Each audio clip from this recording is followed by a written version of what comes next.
دوستو یہ کہانی ہے بطخ اور بلی کی ایک غیر معمولی دوستی کی۔ ایک دفعہ کا ذکر ہے ایک پرسکون جھیل کے کنارے گھنے جنگل کے بیچ میں ڈیزی نامی ایک بطخ اور وسکر نامی ایک بلی رہتی تھی۔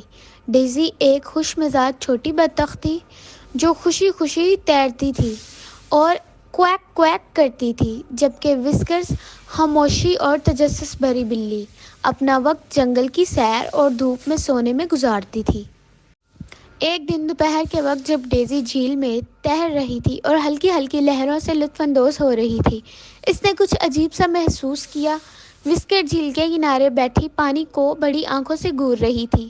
ڈیزی ہمیشہ کی طرح تجسس میں چلتی ہوئی وسکر کے پاس پہنچی اور کویک کویک کرتے ہوئے بولی، "وسکر، تم اس طرح پانی میں کیوں گھور رہی ہو؟"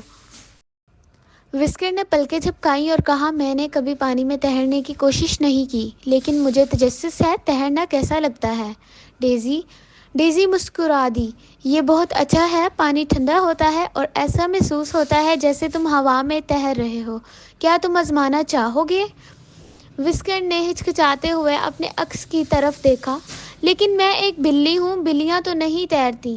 ڈیزی نے حوصلہ افزائی کی اور کہا، "شاید تمام بلیاں نہ تیرتی ہوں، لیکن تم وسکر ہو اور تم کچھ بھی کر سکتی ہو جس کا تم ارادہ کرو۔" ڈیزی کے حوصلہ افزائی الفاظ سن کر وسکر نے گہرا سانس لیا اور احتیاط سے اپنا پنجہ پانی میں ڈبو دیا۔ پانی ٹھنڈا اور خوشگوار تھا جیسے ڈیزی نے بتایا تھا۔ آہستہ آہستہ وہ پانی میں داخل ہوئی اور ڈیزی اس کے ساتھ تیرتی رہی۔ اس کی حیرت کی انتہا نہ رہی کہ وہ ڈوبی نہیں۔ پہلے تو اس نے بے ڈنگے انداز میں چپو چلائے، لیکن جلد ہی وہ تیرنے لگی۔ اس کا نرم فر پانی میں بھیگا ہوا تھا، مگر اس کا دل خوشی سے بھرا ہوا تھا۔ دونوں دوستوں نے دن بھر جھیل میں تیرا اور دن کو کھیل کود کر گزارا۔ ڈیزی نے وسکر کو صحیح طریقے سے چپو چلانا سکھایا اور وہ ایک دوسرے پر پانی پھینکتے اور اچھلتے ہوئے مسکراتے رہے۔ شام تک وہ دونوں تھک گئے لیکن دل خوشی سے بھرے ہوئے تھے۔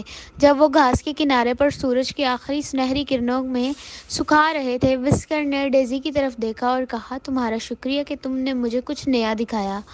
میں نے کبھی نہیں سوچا تھا کہ مجھے پانی میں مزہ آئے گا۔"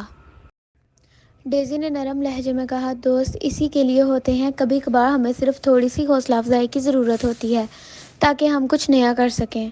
اور پھر اس دن کے بعد یہ غیر معمولی جوڑی بہترین دوست بن گئی، جو اپنے دن تیرتے، جنگل کی سیر کرتے اور جھیل کے کنارے نئے نئے مہمات کا مزہ لیتے۔